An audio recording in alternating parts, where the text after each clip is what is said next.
নমস্কার, আমি আপনাদের এখন দেখাবো কলা ফুলের মোচার ভর্তা। মোচার যে ফুলগুলো থাকে সেটার ভর্তা। এর জন্য চিংড়ি মাছ নিয়েছি, কলা ফুলগুলো ছাড়িয়ে নিয়ে বেটে নিয়েছি, ওইগুলো হচ্ছে কলা ফুল বাটা। আর ওর মধ্যে চিংড়ি মাছ আছে, কিন্তু কলা ফুল বাটার মধ্যে চিংড়ি মাছ দিয়েছি, চিংড়ি মাছ দিয়ে বেটেছি। চিংড়ি মাছ 5-6টা চিংড়ি মাছ দিয়ে বেটেছি। আর এই বাটিটার মধ্যে চিংড়ি মাছ, কাঁচা চিংড়ি মাছ দিয়েই বেটেছি। আর এটার মধ্যে খানিকগুলো চিংড়ি মাছ রেখেছি। ভর্তার মধ্যে দেওয়া হয়েছে শুকনো লঙ্কা, রসুন। আর এটার মধ্যে আদা বাটা, পেঁয়াজ বাটা, হলুদ গুঁড়ো, লবণ, একটু মিষ্টি, এই রসুন বাটা সব রয়েছে একসাথে। কাঁচা লঙ্কা বাটা সব একসাথে রেখে দিয়েছি। এই যে এবার আমি কড়াইটা জ্বালাচ্ছি। ওটা ম্যাগি মশলা দেবো একটা। কড়াইটা জ্বালাচ্ছি, দেখুন গ্যাসটা জ্বালাচ্ছি, গ্যাসটা জ্বালাচ্ছি। এবার রান্নাটা কীভাবে করি দেখুন। যদি আপনাদের ভালো লাগে খেয়ে, তাহলে আপনারা লাইক করবেন, শেয়ার করবেন, সাবস্ক্রাইব করবেন।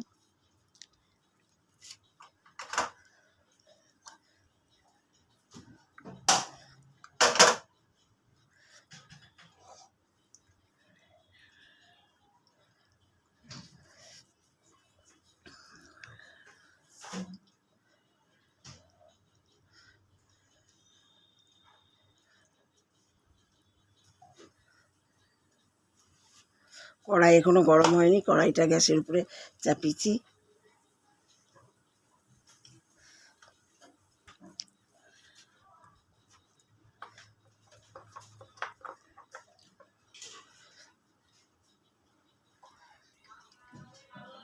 কড়াই গরম হয়ে গেছে, তেল দিলাম।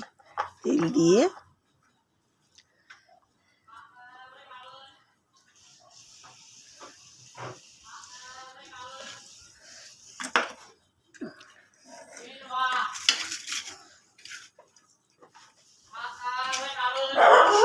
চিংড়ি মাছগুলো লবণ হলুদ দিয়ে মেখে, একটু হলুদ দিতে ভুলে গেছি বোধহয়, হলুদ একটু দিয়ে দিই।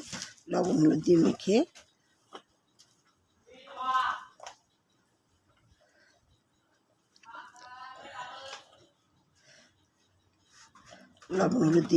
হলুদ দিলাম, হলুদ দিয়ে মেখে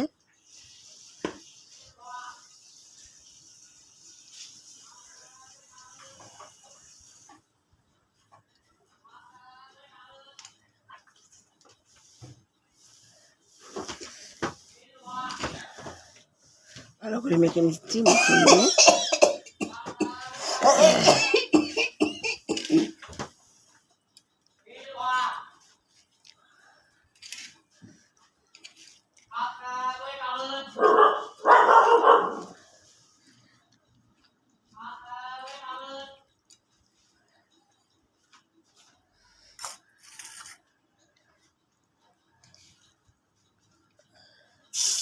তেলটা গরম হয়েছে নাকি,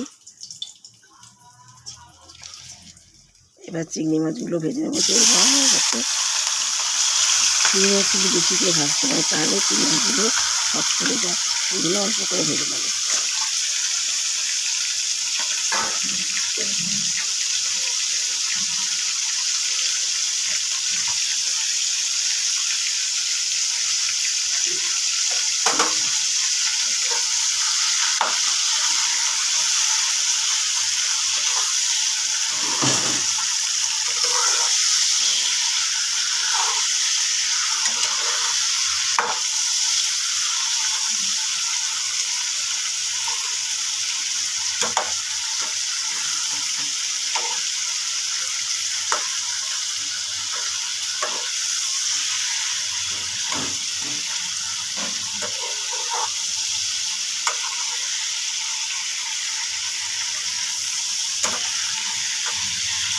হয়ে গেছে ভালো মোটামুটি।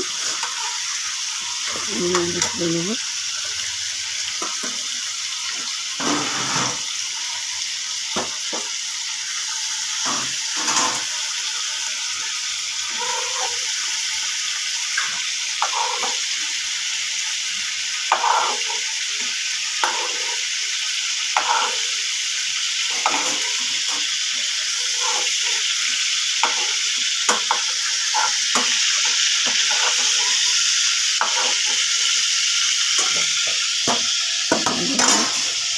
এবার কড়াইয়ে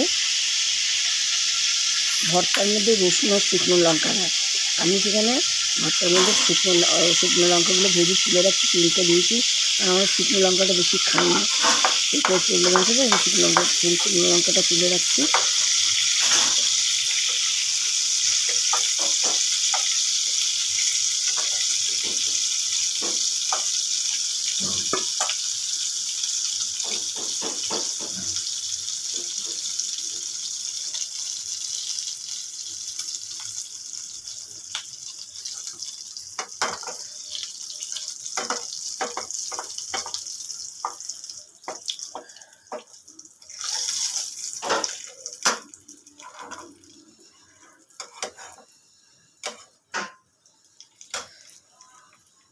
লঙ্কাগুলো ভাজা হয়ে গেছে, এবার আমি রসুনগুলো দিয়ে দিচ্ছি।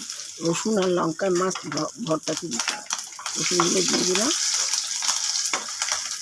রসুনগুলো ওর মধ্যেই থাকবে। আমি শুধু লঙ্কাগুলো তুলে দিচ্ছি, লঙ্কাগুলো লাস্টে গুঁড়ো করে দিয়ে দেবো, হাতে করে চেটকে নিয়ে দিয়ে দেবো, হাতে করে গুঁড়ো করে নিয়ে দিয়ে দেবো। লঙ্কা 3টা তুলে নিয়ে ঝাল আছে লঙ্কাগুলো।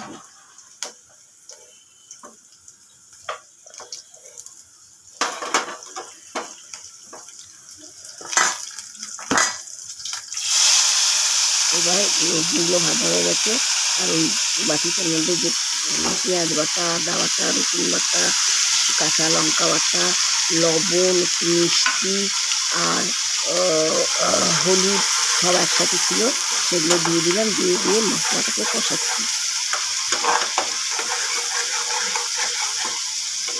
ভালো করে রসুনগুলো দেওয়া হয়েছে আগের থেকে। মশলাটাকে কষানো হয়ে গেলে পরে এবার ম্যাগি মশলাটা দিয়ে দিলাম, যাতে টেস্টটা ভালো হয়।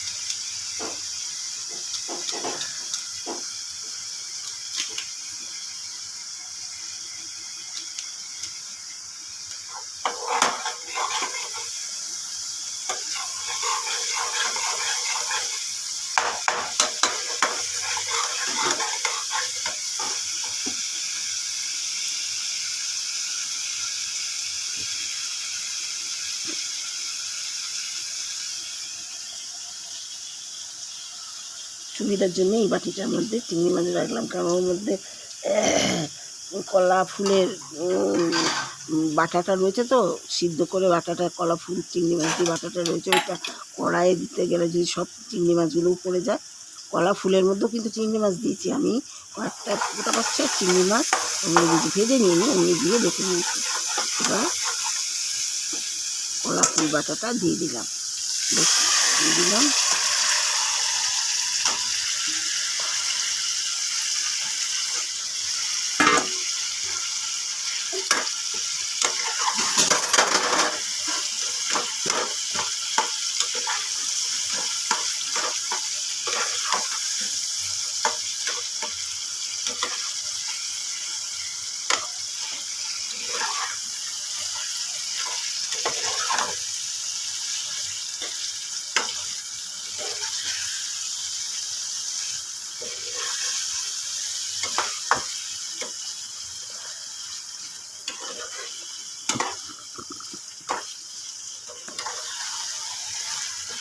নেড়ে যতক্ষণ জলটা থাকবে ততক্ষণ নাড়বো। নেড়ে যখন শুকিয়ে আসবে তখন নামিয়ে নেব, তখন চিংড়ি মাছগুলো দিয়ে নামিয়ে নেব। হয়ে গেছে, এবার চিংড়ি মাছগুলো দিয়ে দিচ্ছি। চিংড়ি মাছগুলো দিয়ে দিলাম।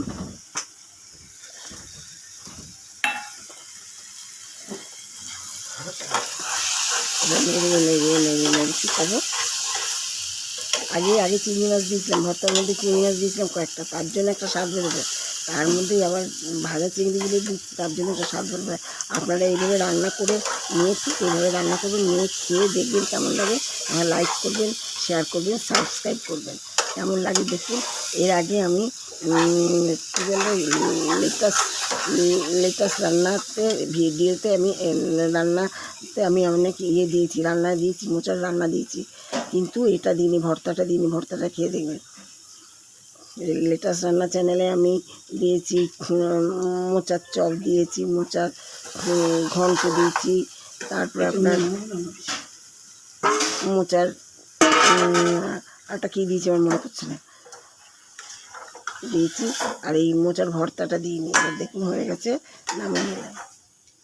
নমস্কার, আপনারা খেয়ে দেখবেন। অনেকদিন হলো দিয়েছি তো সেটা অতটা মনে নাই, 3টা দিয়েছি মোট কথা মনে আছে। এবার খেয়ে দেখবেন কেমন লাগে। যদি ভালো লাগে তাহলে আপনারা লাইক করবেন, শেয়ার করবেন, সাবস্ক্রাইব করবেন। এবার উপরে শুকনো লঙ্কাগুলো দিয়ে দিলাম, বাটাটা শুকনো লঙ্কা ভাজাগুলো দিয়ে দিলাম।